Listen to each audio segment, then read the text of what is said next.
ఓం శాంతి. Murali date 16/8/2024.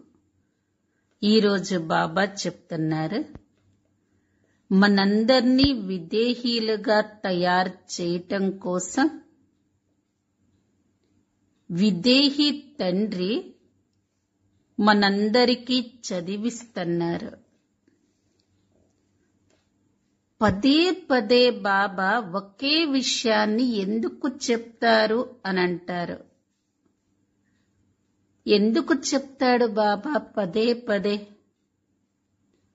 మనం మర్చిపోతామని బాబా పదే పదే గుర్తు చేయిస్తూ ఉంటారు. మాయా తుఫాన్లు మనల్ని అశాంతి చేస్తూ ఉంటాయి. బాబా గనక మనకు గుర్తు చేయించి జాగ్రత్త పరచకపోతే మనం మాయా తుఫాన్లలో ఓడిపోతూ ఉంటాము.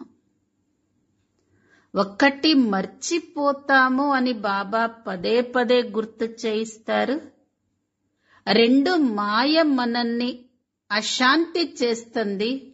మాయతో ఓడిపోకుండా ఉండటానికి గుర్తు చేస్తారు. మూడో విషయం, సతో ప్రధానంగా అయ్యేంత వరకు చెప్తారు. సతో ప్రధానంగా అయిపోతే ఇంకా బాబా జ్ఞానమేం చెప్పరు. అందుకోసమే బాబా రోజు మన కోసం అర్థం చేయిస్తున్నారు. జ్ఞానం మూడవ నేత్రం. ఈ మూడవ నేత్రంతో ఆత్మని చూసే అభ్యాసం చెయ్యండి. ఈ సాకార కళ్ళతో చూడనే చూడకండి. అశరీరిగా అయ్యే అభ్యాసం చేయండి. మన నడవడిక పరివర్తన చేసుకోవాలి. దైవీ నడవడికగా మార్చుకోవాలి. ఏ ఆధారంతో మారుతుంది అంటే బాబా స్మృతి. నేను ఎంతవరకు గుణవంతులుగా అయ్యాను, ఎవరికి వాళ్ళు హృదయంలో ప్రశ్నించుకోండి. రోజంతటిలో నా నడవడిక అసూరిగా లేదు కదా, చూసుకోవాలి. వర్తమాన సమయంలో మాయ అసలైన తెలివిని, అనుభవాన్ని, శక్తిని మాయం చేసేస్తుంది. తప్పు అది అందరికీ తప్పుగా కనపడుతుంది. కానీ కొందరికి తప్పు ఉప్పుగా కనపడుతూ ఉంటుంది. ఎవరికైనా పరవశులైపోయారనుకోండి, గారడి చేస్తున్నారనుకోండి, వాళ్లకు మంచిగా కనపడదు. ఇది రాయల్ మాయ. రియల్ ఏంటో తెలుసుకోనివ్వటం లేదు. అందుకే బాబా జాగ్రత్త అన్న దానికి డబల్ అండర్లైన్ చేయిస్తున్నారు. మాయా నీడతో కూడా సురక్షితంగా ఉండండి. జాగ్రత్తగా ఉండండి. విశేషంగా జాగ్రత్తగా ఉంచాల్సింది మనస్సు, బుద్ధిని. జాగ్రత్తగా ఉంచాలంటే ఈ మనస్సు, బుద్ధిని బాబా ఛత్రఛాయ కింద ఉంచండి. ఎవరైతే సహజ యోగీలుగా ఉంటారో వారిని చూసి ఇతరులకు కూడా యోగం సహజంగా కుదురుతుంది. ఏం చేయాలి? మనస్సు, బుద్ధిని బాబా ఛత్రఛాయ కింద ఉంచాలి. ఈ రోజటి మధుర మహావాక్యాలు. మధురమైన పిల్లలు, విదేహీ తండ్రినైన నేను దేహదారులైన మిమ్మల్ని విదేహులుగా తయారు చేసేందుకు చదివిస్తాను. ఇది కొత్త విషయం. దీనిని పిల్లలే అర్థం చేసుకోగలరు. ప్రశ్న: ఒకే విషయాన్ని పదే పదే అర్థం చేయించవలసిన అవసరం బాబాకు ఎందుకొస్తుంది?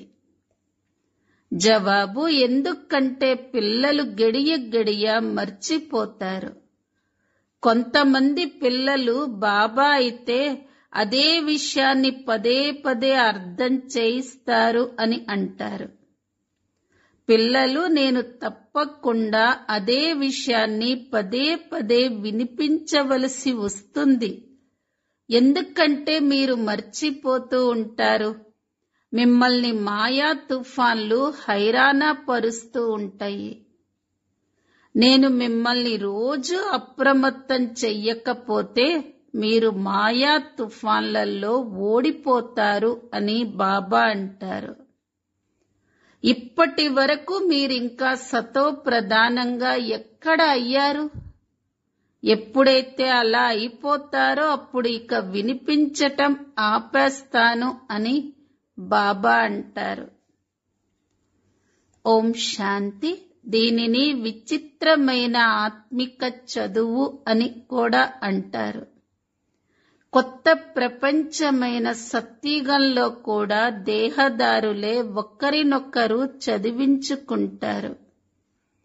జ్ఞానాన్నైతే అందరూ చదివిస్తారు. ఇక్కడ కూడా చదివిస్తారు. అక్కడ అంతా దేహదారులు ఒకరినొకరు చదివించుకుంటారు. విదేహి అయిన తండ్రి లేక ఆత్మిక తండ్రి చదివించటం అనేది ఎక్కడా జరగదు. శాస్త్రాలలో కూడా కృష్ణ భగవాను వాచ అని వ్రాసేశారు. తాను కూడా దేహదారియే కదా. ఈ కొత్త విషయాన్ని విని తికమక పడతారు. మీలో కూడా ఆత్మిక తండ్రి ఆత్మలైన మనల్ని చదివిస్తున్నారు అని నెంబర్ వారీగా పురుషార్థమనుసారంగానే భావిస్తారు. ఇది కొత్త విషయం. కేవలం ఈ సంగమ యుగంలోనే బాబా స్వయంగా వచ్చి ఇతని ద్వారా నేను మిమ్మల్ని చదివిస్తాను అని చెప్తారు. జ్ఞాన సాగరుడు, శాంతి సాగరుడు, సర్వాత్మల తండ్రి కూడా వారే. ఇది అర్థం చేసుకోవలసిన విషయం కదా. ఇది కళ్లకు కనిపించేది కాదు. ఆత్మే ముఖ్యమైనది మరియు అది అవినాశి. శరీరము నశ్వరమైనది. ఇప్పుడు ఆ అవినాశి ఆత్మ కూర్చొని చదివిస్తుంది. మీరు ముందు కూర్చున్నప్పుడు ఇక్కడైతే సాకారంలో శరీరం కూర్చుంది అని గమనించిన ఈ జ్ఞానాన్ని దేహదారి ఇవ్వటం లేదు అని మీకు తెలుసు. జ్ఞానాన్ని ఇచ్చేవారు విదేహి అయిన తండ్రే. వారు ఎలా ఇస్తారు? అది కూడా మీరు అర్థం చేసుకున్నారు. మనుషులు చాలా కష్టంగా అర్థం చేసుకుంటారు. ఈ నిశ్చయం ఏర్పరిచేందుకు మీరు ఎంతగా కష్టపడవలసి వస్తుంది. వారైతే నిరాకారునికి నామరూప దేశ కాలాలు లేవు అని అనేస్తారు. ఆ తండ్రి స్వయంగా కూర్చొని చదివిస్తారు. నేను సర్వాత్మలకు తండ్రిని, నన్ను మీరు కళ్లతో చూడలేరు అని చెప్తారు. తాను విదేహి అని మీరు అర్థం చేసుకుంటారు. తాను జ్ఞానము, ఆనందం, ప్రేమల సాగరుడు. వారు ఎలా చదివిస్తారు? తాను ఎలా వస్తారో, ఎవరి ఆధారాన్ని తీసుకుంటారో స్వయంగా బాబానే అర్థం చేయిస్తారు. నేను గర్భం ద్వారా జన్మను తీసుకోను. నేను ఎప్పుడూ మనిషిగా లేక దేవతగా అవ్వను. దేవతలు కూడా శరీరాన్ని తీసుకుంటారు. నేనైతే ఎల్లప్పుడూ అశరీరిగానే ఉంటాను. నాకే డ్రామాలో ఈ పాత్ర ఉంది. నేనెప్పుడూ పునర్జన్మల్లోకి రాను అని బాబా అంటారు. కావున ఇది అర్థం చేసుకోవలసిన విషయం కదా. ఇది కళ్లకు కనిపించదు.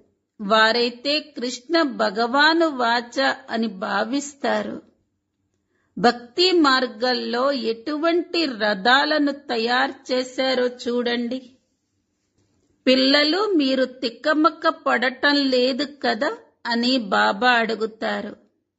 ఏదైనా అర్థం కాకపోతే మీరు బాబా వద్దకొచ్చి అడగండి. మీరు అడగకుండానే బాబా అన్ని అర్థం చేయిస్తూ ఉంటారు. మీరు ఇంకా ఏది అడగవలసిన అవసరం లేదు. నేను ఈ పురుషోత్తమ సంగమ యుగంలోనే అవతారం తీసుకుంటాను. నా జన్మ కూడా అద్భుతమైనది. పిల్లలైన మీకు కూడా ఆశ్చర్యం అనిపిస్తుంది.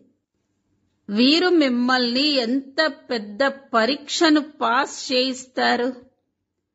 అతి పెద్ద విశ్వాధిపతులుగా తయారు చేసేందుకు వీరు చదివిస్తారు.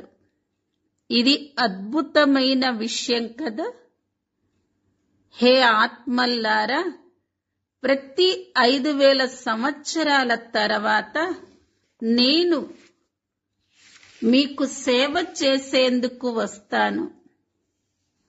ఆత్మలను చదివిస్తారు కదా. కల్పము కల్పపు సంగమ యుగంలో నేను మీ సేవను చేసేందుకొస్తాను. హే బాబా, హే పతిత పావన రా అని మీరు అర్ధకల్పము పిలుస్తూ వచ్చారు. కృష్ణుణ్ణి ఎవరూ పతిత పావన అని అనరు. పతిత పావన అని పరంపిత పరమాత్ముణ్ణే అంటారు. కావున పతితులను పావనంగా తయారు చేయటానికి బాబా కూడా రావలసి ఉంటుంది. కావుననే అకాల మూర్తియే సత్యమైన తండ్రి, అకాల మూర్తియే సత్యమైన శిక్షకుడు, అకాల మూర్తియే సద్గురువు అని అనటం జరుగుతుంది. సిక్కు వారి వద్ద కూడా ఎంతో మంచి స్లోగన్స్ ఉన్నాయి. కానీ సద్గురువైన అకాల మూర్తి ఎప్పుడొస్తారు అన్నది వారికి తెలియదు. మనుషుల నుండి దేవతలుగా చేసేందుకు ఒక్క క్షణం పట్టదు అన్న గాయనం కూడా ఉంది. కానీ వారు ఎప్పుడొచ్చి మనుషులను దేవతలుగా తయారు చేస్తారు? తానే సర్వుల సద్గతిని చేస్తారు. ఇది పక్కా నిశ్చయం ఉండాలి. వారొచ్చి ఏం చెప్తారు? కేవలం మన్మనాభవ అని అంటారు. దీని అర్థాన్ని కూడా వివరిస్తారు. ఇంకా ఎవరూ దీని అర్థం వివరించరు. సద్గురువైన అకాల మూర్తి కూర్చొని స్వయాన్ని ఆత్మగా భావించండి అని మీకు ఈ దేహం ద్వారా అర్థం చేయిస్తారు. కావున ఇది అర్థం చేయించాలి. విశ్వాధిపతులుగా తయారు చేసేందుకు పిల్లలైన మీ సేవలో బాబా రావలసి ఉంటుంది. హే ఆత్మిక పిల్లలు, మీరు సతో ప్రధానంగా ఉండేవారు మళ్ళీ తమో ప్రధానంగా అయిపోయారు. ఈ సృష్టి చక్రం తిరుగుతూ ఉంటుంది కదా అని బాబా అర్థం చేయిస్తారు. పావన ప్రపంచం ఈ దేవతలదే. వారందరూ ఏమయ్యారు? ఇది ఎవరికీ తెలియదు. చిక్కుకుపోయి ఉన్నారు. బాబా వచ్చి మిమ్మల్ని వివేకవంతులుగా చేస్తారు. పిల్లలు, నేను ఒకేసారి వస్తాను. అసలు నేను పావన ప్రపంచంలోకి ఎందుకు రావాలి? అక్కడకు మృత్యువు రాదు. తండ్రైతే మహాకాలుడు, తాను సత్యుగంలోకి రావలసిన అవసరం లేదు.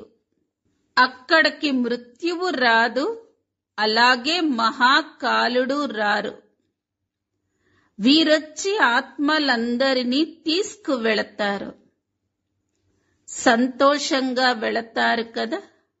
అవును బాబా, మేము సంతోషంగా వెళ్లేందుకు తయారుగా ఉన్నాము. కావుననే ఈ పతిత ప్రపంచం నుండి పావన ప్రపంచంలోకి మమ్మల్ని శాంతిధామం గుండా తీసుకువెళ్ళండి అని మిమ్మల్ని పిలిచాము. ఈ విషయాలను గడియ గడియ మర్చిపోకండి. కానీ శత్రువైన మాయ చాలా కఠినమైనది. అది గడియ గడియ మరిపింపచేస్తుంది. నేను మాస్టర్ సర్వశక్తివంతుణ్ణి, కావున మాయ కూడా శక్తివంతమైనది. అది కూడా మీపై అర్ధకల్పం రాజ్యం చేస్తుంది, మరిపింపచేస్తుంది. కావున ప్రతిరోజు బాబా అర్థం చేయించవలసి వస్తుంది. రోజు సుజాగృతులను చెయ్యకపోతే మాయ ఎంతో నష్టపరిచేస్తుంది. ఈ ఆటనే పవిత్రులుగా మరియు అపవిత్రులుగా అవ్వటంలో ఉంది. మీ నడవడికను బాగుపరుచుకునేందుకు పవిత్రులుగా అవ్వండి అని ఇప్పుడు బాబా అంటారు. కామ వికారం కోసం ఎన్నో గొడవలు జరుగుతూ ఉంటాయి. ఇప్పుడు మీకు జ్ఞానపు 3వ నేత్రం లభించింది, కావున ఇక ఆత్మనే చూడండి అని బాబా చెప్తున్నారు. ఈ దైహికమైన నేత్రాల ద్వారా అసలు చూడనే చూడకండి. ఆత్మలైన మనమందరం సోదరులం. మరి వికారాన్ని ఎలా జరపగలం? మనం అశరీరిగా వచ్చాం, మళ్ళీ అశరీరిగా అయ్యి వెళ్ళాలి.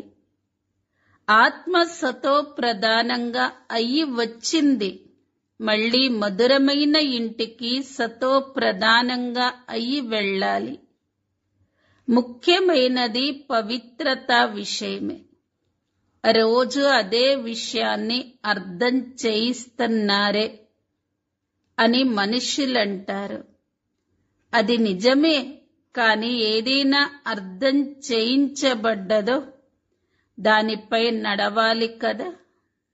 అలా చేసేందుకే అర్థం చేయించటం జరుగుతుంది, కానీ అలా ఎవరూ నడవరు. కావున ప్రతిరోజు అర్థం చేయించవలసి ఉంటుంది. బాబా మీరు రోజు ఏదైతే అర్థం చేయిస్తారో దానిని మేం బాగా అర్థం చేసుకున్నాము. ఇప్పుడు మేమిక తమో ప్రధానుల నుండి సతో ప్రధానులుగా అయిపోతాము. ఇక మీరు వెళ్ళవచ్చు అనైతే అనరు కదా. కావుననే బాబా రోజు అర్థం చేయించవలసి వస్తుంది. విషయమైతే ఒక్కటే, కానీ అది చెయ్యటం లేదుక. అసలు బాబానే స్మృతి చెయ్యరు.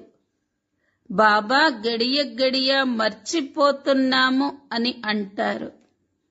స్మృతిని కలిగించేందుకు బాబా గడియ గడియ చెప్పవలసి వస్తుంది.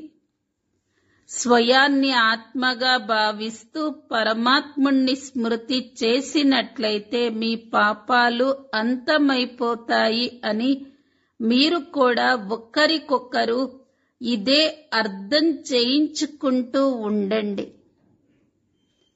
అందుకు ఇంకా ఏ ఉపాయం లేదు. ప్రారంభం నుండి అంతిమం వరకు ఇదే విషయాన్ని చెప్తారు. స్మృతి ద్వారానే సతో ప్రధానంగా అవ్వాలి.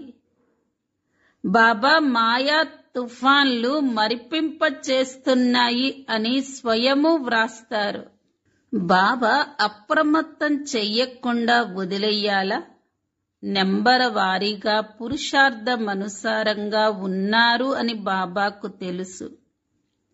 ఎప్పటి వరకైతే సతో ప్రధానులుగా అవ్వరో అప్పటి వరకు తిరిగి వెళ్ళలేరు. యుద్ధంతో సంబంధం కూడా ఉంది కదా.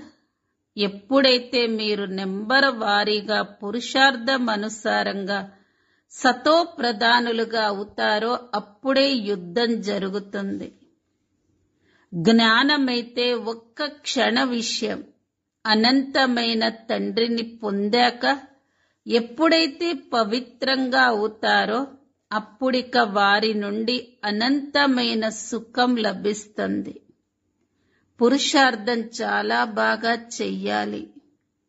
కొందరైతే ఏమీ అర్థం చేసుకోరు. బాబాను స్మృతి చేసే తెలివి కూడా ఉండదు. ఈ చదువును ఇంతవరకు ఎప్పుడూ చదవలేదు కదా. మొత్తం చక్రమంతటిలోనూ నిరాకారుడైన తండ్రి ద్వారా ఎవరూ చదవలేదు. కావున ఇది కొత్త విషయం కదా. నేను ప్రతి 5000 సంవత్సరాల తర్వాత మిమ్మల్ని సతో ప్రధానంగా తయారు చేసేందుకు వస్తాను అని బాబా అంటారు. ఎప్పటి వరకైతే సతో ప్రధానంగా అవ్వరో అప్పటి వరకు ఈ పదవిని పొందలేరు.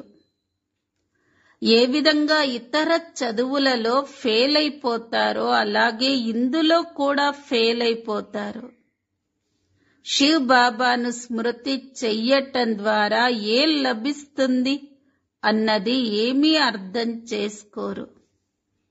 వారు తండ్రి అయినట్లయితే మరి తప్పకుండా వారి నుండి స్వర్గ వారసత్వం లభించాలి కదా.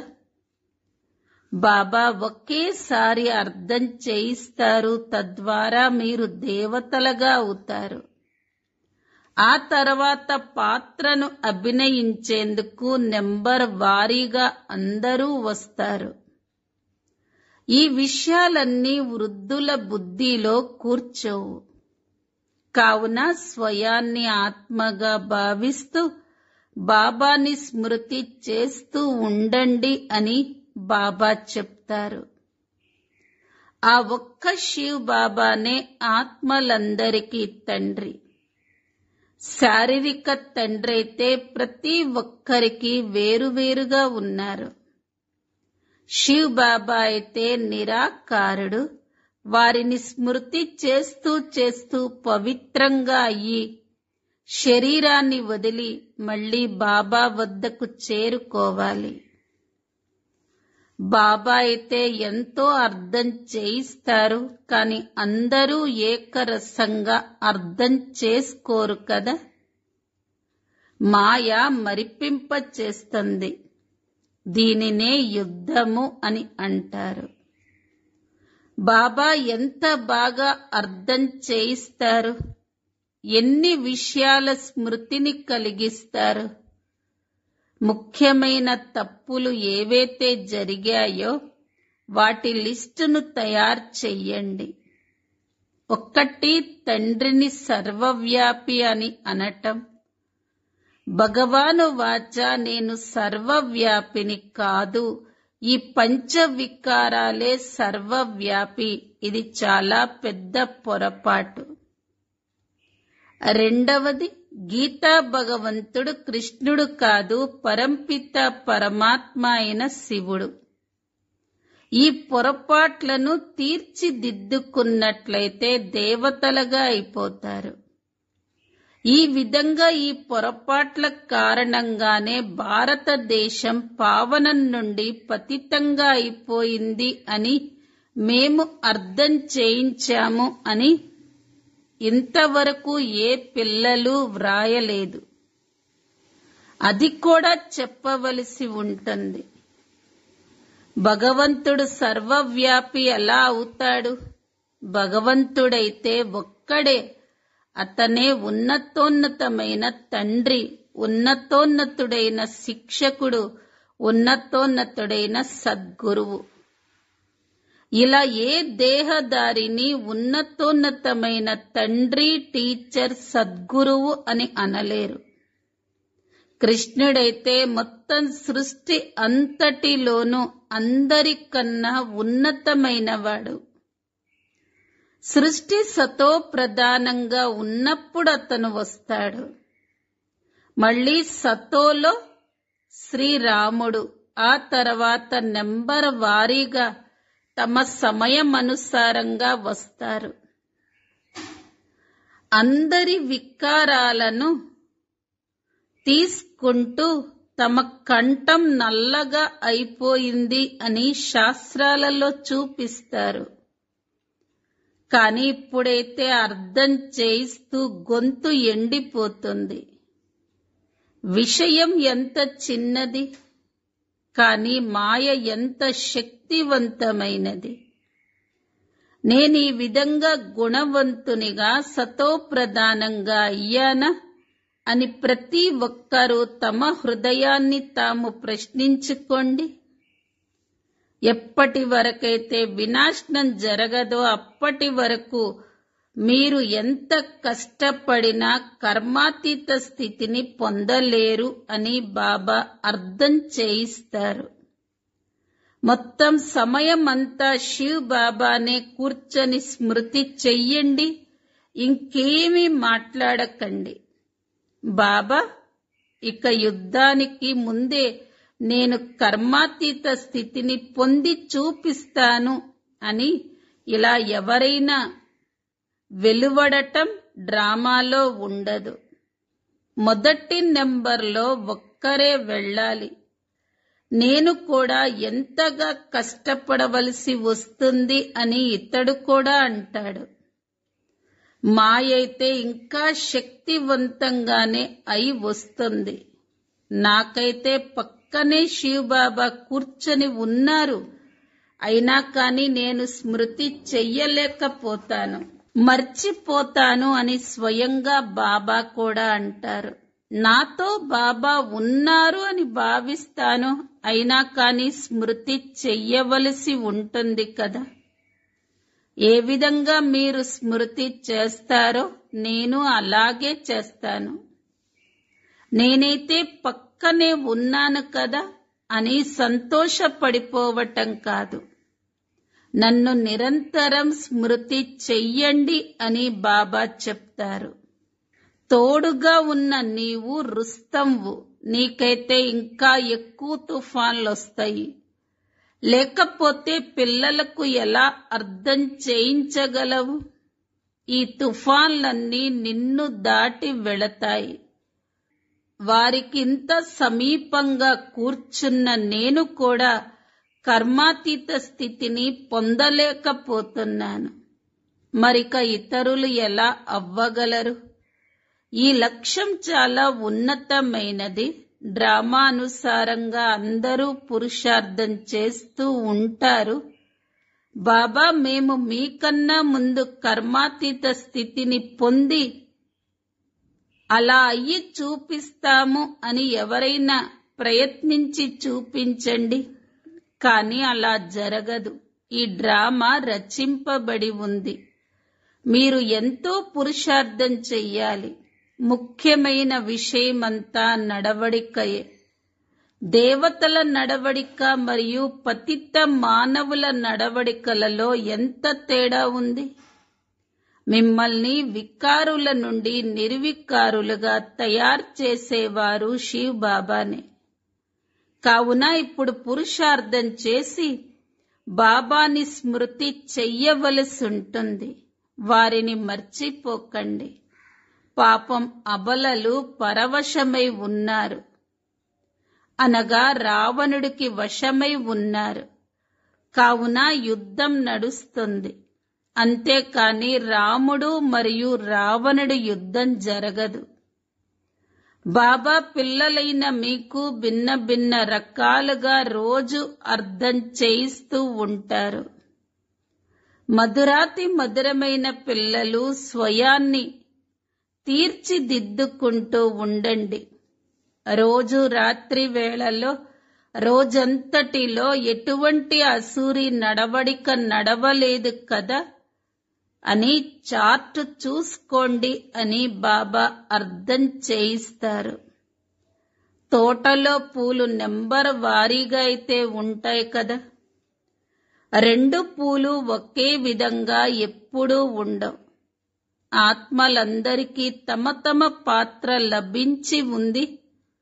పాత్రదారులు ప్రతి ఒక్కరు తమ తమ పాత్ర అభినయిస్తూ ఉంటారు. బాబా కూడా వచ్చి స్థాపన కార్యాన్ని చేసి తీరుతారు. ప్రతి 5000 సంవత్సరాల తర్వాత బాబా వచ్చి విశ్వాధిపతులుగా చేసి తీరుతారు. వీరు అనంతమైన తండ్రి కదా, కావున తప్పకుండా కొత్త ప్రపంచ వారసత్వాన్ని ఇస్తారు. అచ్చా, మధురాతి మధురమైన ఆత్మిక పిల్లలకు మాతా పిత బాప్ దాదాల ప్రియ స్మృతులు మరియు గుడ్ మార్నింగ్. ఆత్మిక పిల్లలకు ఆత్మిక తండ్రి నమస్తే. ధారణ కొరకు ముఖ్య సారం. మొదటి పాయింట్, జ్ఞానం అనే 3వ నేత్రం ద్వారా ఆత్మనే చూడాలి. అసలు దైహికమైన నేత్రాలతో చూడనే చూడకూడదు. అశరీరిగా అయ్యే అభ్యాసం చెయ్యాలి. రెండో పాయింట్, బాబా స్మృతి ద్వారా మీ దైవీ నడవడికను తయారు చేసుకోవాలి. నేనెంతవరకు గుణవంతుడిగా అయ్యాను అని మీ హృదయాన్ని మీరు ప్రశ్నించుకోవాలి. రోజంతటిలో నా నడవడిక అసూరిగా లేదు కదా అని చూసుకోవాలి. వరదానం, సదా కేర్ఫుల్ గా ఉంటూ మాయ యొక్క రాయల్ రూపపు నీడ నుండి సురక్షితంగా ఉండే మాయా ప్రూఫ్ భవ. వర్తమాన సమయంలో మాయ నిజమైన తెలివిని, అనుభవం చేసే శక్తిని మాయం చేసి తప్పును ఒప్పుగా అనుభవం చేయిస్తుంది.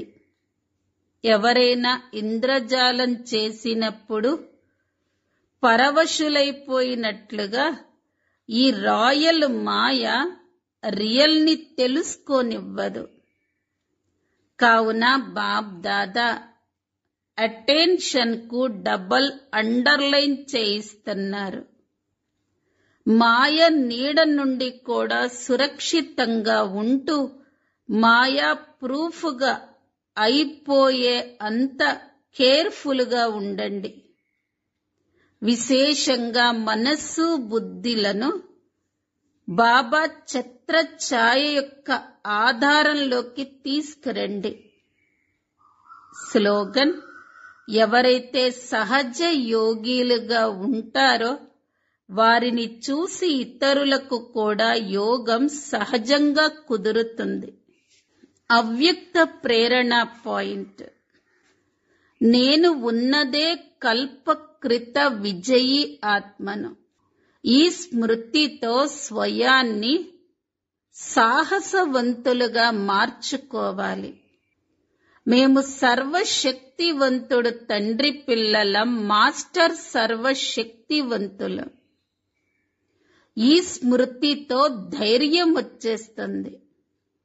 ఒక్కవేళ ఎప్పుడైనా మనస్సులో బలహీన సంకల్పం వచ్చింది అంటే దాన్ని అక్కడే తొలగించండి. శక్తివంతంగా తయారు కండి. ఓం శాంతి. ఓం శాంతి. దాదీజీ అమృత వచనములు. అందరికీ ప్రియంగా కండి. ఒక్క బాబాను తన ప్రియమైన వారిగా మార్చుకున్నట్లయితే మీరందరికీ ప్రియంగా అవుతారు. ఎవరికైతే దేహాభిమానం ఉంటుంది, రావణుడి వైపు వారి బుద్ధి వెళ్తూ ఉంటుందో వారి బుద్ధిలో ఇంకా చెడే నిండుతూ ఉంటుంది. మరి కొంతమంది అయితే తన యొక్క చెత్తనంతా బాబాకిచ్చి శీతలంగా అవుతూ ఉన్నారు. కొంతమంది ఇంకా చెడు వైబ్రేషన్స్ ని పెట్టుకుంటున్నారు. మరి మీ తోడు ఎవరైతే చిన్న పెద్ద సోదరీలు ఉంటారో వారు మీకు తల్లి లాంటి వారు. భలే వారు చిన్న పిల్లలు కావచ్చు, కానీ మీకు తల్లితో సమానం. మేమందరం ఒక తండ్రి యొక్క పిల్లలము అనేటువంటి విషయం బుద్ధిలో గుర్తుండాలి. వారు మాకు తల్లి లాంటి వారు, భలే చిన్నవారైనా పెద్దవారైనా. అందరినీ తల్లి రూపంలో చూడండి. ఎప్పుడైతే తల్లి రూపంలో చూస్తారో అప్పుడు మీ యొక్క అశుద్ధ సంస్కారం సమాప్తి అవుతుంది. వృత్తి దృష్టి శుద్ధంగా అవుతుంది. బాబా మన యొక్క ప్రాణేశ్వరుడు. ఒక్క బాబానే సర్వ సంబంధాల యొక్క దాత. మా పాత అలవాట్లు తొలగిపోవటం లేదు అనేటువంటి ప్రశ్నలను వదిలిపెట్టేసేయండి. ఇంకా మాయ తుఫాన్లు తీసుకొస్తుంది, కానీ మీరు వాటిల్లో చిక్కుకోకండి. మీరు బాబా నుండి సర్వ సంబంధాల యొక్క ప్రేమను పొందటంలో నిమగ్నమై ఉండండి.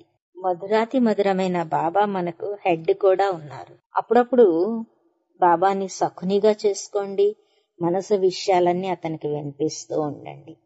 అప్పుడప్పుడు సాజన్ రూపంలో చూడండి. అప్పుడప్పుడు అబ్బాయిగా చేసుకోండి. తన తనువు మనసు ధనాన్ని అతనిపై స్వాహా చేయండి. ఒక్కొక్క రోజు ధర్మరాజు రూపాన్ని కూడా చూడండి. ఈ విధంగా ఒక్కొక్క రోజు ఒక్కొక్క సంబంధం యొక్క అనుభూతిని పొందుతూ ఉండండి.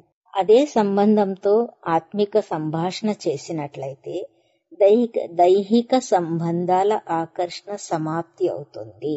పాత సంబంధాలు సంస్కారాలను సమాప్తి చేయడానికి, పాత సంస్కారాలనన్నింటినీ సమాప్తి చేయడానికి సహజ సాధనమే సర్వ సంబంధాలను ఒక్క బాబా నుండి అనుభవం చేయటము. ఓం శాంతి.